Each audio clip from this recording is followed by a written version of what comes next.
Hey everyone, welcome back to the channel. Today I've got a really interesting Power by DAX trick for you. If you've ever wanted to show the previous value like yesterday's sales, even when your visual doesn't actually use the date field, then you're in the right place. By the end of this tutorial, you'll know exactly how to set this up so you can get those up-to-date insights, whether you're working with card visuals, product-based tables, or something custom without cluttering your report with a date column. Let's jump right into it. For this walkthrough, I've got a simple sample table called Sales Data. It just holds two columns, date and sales. I'll put the DAX formulas that we use today down in the description, so don't worry about copying them right now. You'll just want to make sure to adjust them so they match the exact names in your data. So first things first, imagine you've got this little table of daily sales. You want to quickly see, let's say in a card visual, the total sales for the most recent day and also the sales from the previous day. The catch is you don't want to add the actual date as a field in your card visual or your other visuals. You might even want to show this logic in a table by product, but still use that date-based calculation behind the scenes. Power BI doesn't make this super obvious out of the box, but with a bit of DAX magic we can definitely make it work. Let's start by creating a base measure.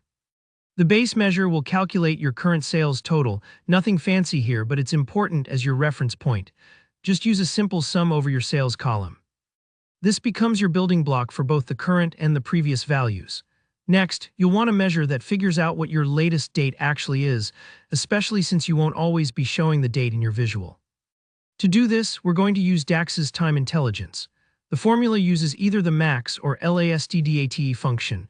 Both are really good at picking out the last date that's available in whatever filter context you're working with. If you've ever wondered how to pinpoint today's date inside your data even when it's not part of your visual, this is how. Now here comes the DAX trick. What if the date isn't actually showing on your visual? Behind the scenes, Power BI always works with something called filter context, kind of like the invisible rules about which rows in your table are active at any moment.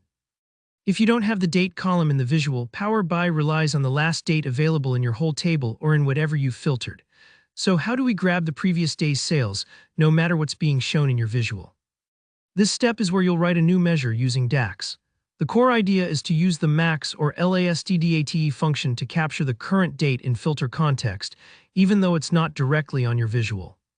Then you use a calculate with the all function to reset any row context.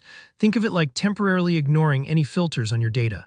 Finally, your formula finds the previous date by checking where sales date equals the current date minus 1 day. This way, even if date isn't showing, you're still calculating based on time. It's totally normal if this part takes a few tries to wrap your head around. The idea of filter context in DAX is a bit like an invisible hand guiding what data you see. But once you understand it, it opens up a lot of cool tricks. Alright, let's put this into practice. Drop a card visual on your page and set its value field to total sales, which is your measure for current sales. Add another card and set it to previous sales, no date in visual, which uses our new DAX logic. If today's latest date in your table is January 5th, you'll see the first card show 160, that's your sales for the 5th. The second card, thanks to that DAX image, will show you 130, the value from the 4th. Notice no date column needed on the visual. You could even do this grouped by product and the logic would still grab previous values per group. And that's all there is to it. Whether you're sprucing up cards or summarizing sales in a table, this DAX approach gives you a ton of flexibility without having to show your date field everywhere. If you found this helpful, go ahead and give the video a like. If you've got questions, drop them down in the comments. I'm always happy to help out. And don't forget to subscribe for more tips and tutorials just like this one. Thanks for watching, and I'll see you in the next video.